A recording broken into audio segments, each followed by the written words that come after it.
May natitira na lang na 23 days bago matapos ang regular season. Ang mga teams meron 13 to 11 games ang natitira. So dito muna tayo sa East. Meron na lamang doon 12 to 11 games per team. Ang magiging sukatan doon para malaman kung sino ang makakapasok sa top 6 ay sa pamamagitan ng Miami Heat at Philadelphia kasi sila yung malapit doon. Ang Boston, pasok na doon, hindi na sila magagalaw. Ang technicality na susunod sa kanila, Milwaukee Bucks. Meron na lamang silang 12 games. Para maibagsak ang Milwaukee sa number 7, kailangan silang matalo sa lahat ng games. At manalo naman ang Miami Heat sa 8 out of remaining 12 games nila. Dahil lamang ang Bucks ng 7-7 record. Pero parang malabo yun. Sa mga susunod na makakalaban ng Milwaukee Bucks, 9 out of 12 doon ang naghahabol ng seeding. Kailangan nila doon ng at least 5 panalo. Actually, 3 lang para makasecure ang top 6. Ang Cleveland Cavaliers, lamang sila ng 5-5 record. Kung hindi sila nagkaroon ng talo doon sa Miami Heat noong nakaraan, baka at least makakasecure agad sila ng top 6. Ang Cavaliers, 12 games remaining. 5 games ang winnable. Oras na matalo ng isa ang Sixers at Miami Heat at manalo naman ng isa ang Cavaliers, 4 na panalo na lang ang kakailanganin doon nitong Cleveland.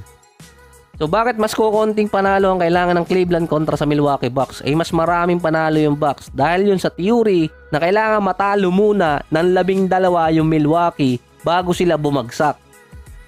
Ang Knicks at Orlando Magic naman, lamang sila ng 4-3 record. Meron silang breathing room kontra sa Sixers at Miami. Ang kailangan nila doon 5 panalo. Actually, 6 yun. Ang Magic record doon 4-8. Kapag natalo ng 8 yung nasa Magic at itong sa Knicks, pwede silang mahabol nitong Miami Heat kung mananalo din sila ng 8 games. Pero kapag ang Miami at Sixers natalo ng 6 pang games, hindi nila mahahabol yung at least number 5. Pero ang pinakamalapit to sa dalawang teams, Indiana Pacers. 3 games lang yun. Yun ang paggagawa ng dalawang teams, itong Philadelphia at Miami Heat. May senaryo pa sa playoffs dito sa East na pwedeng magtapat agad yung magtatay na si Tatum at si Embiid at yung Milwaukee Bucks versus Miami Heat sa first round. So playoff scenario lang yun.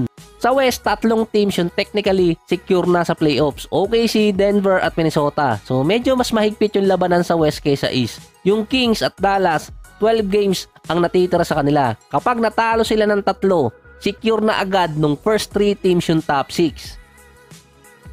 Yung talo kasi hindi binibilang sa standing, lalo na dun sa game behind, kaya medyo nakakalito. Ang labanan ngayon ay nasa number 4 hanggang number 9 ng standing. Pwede pang magpalitan ng pwesto yon at pwede pang magkasulutan sa top 6.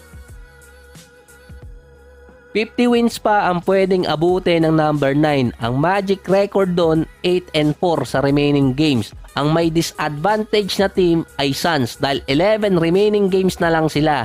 After ng San Antonio na makakalaban ulit nila na winnable game naman na kapag sila ay nasilat doon, posibleng mayari pa noon ang Suns. Dahil sa remaining games nila, yung mga teams na makakatapat ay naghahabol either top 8 or top 6. Sila yung merong pinakamahirap na schedule na natitira. Yung Clippers merong advantage dahil 13 remaining games pa natitira sa kanila. So mananavigate nila kung ilang panalo pa ang kailangan. Yun nga lang, meron din silang major disadvantage dahil 3 set pa ng back-to-back games ang meron ng Clippers. Yun ang pinakamahirap dun.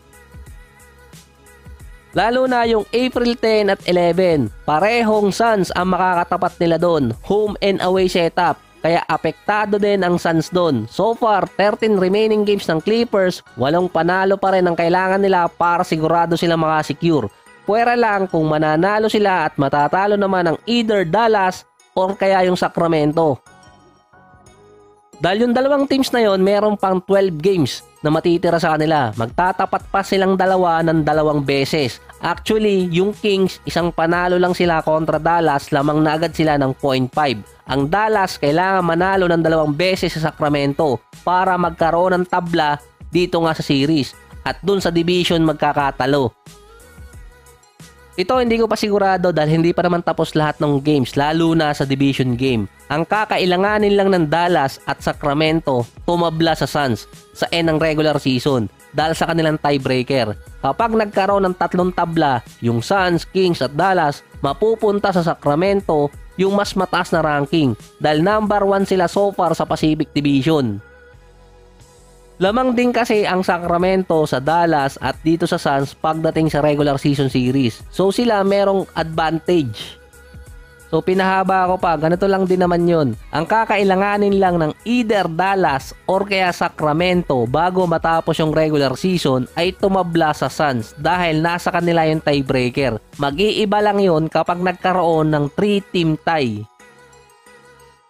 Ang Pelicans naman, pwede silang mahabol pa. Ang notable games nila doon yung Kings at 2 pa sa Phoenix Suns. Bago dumating yung Sacramento game, pwede pang malaman ng Pelicans kung makakasecure sila sa playoffs. Kung matatalo nila ng 2 beses yung Suns dahil nasa kanila pa ang tiebreaker. Pero kapag tinalo ng Suns ang Pelicans ng 2 beses at nagkataon na Dallas at Sacramento ang makakatabla ng Pelicans, nasa New Orleans pa ang tiebreaker nun.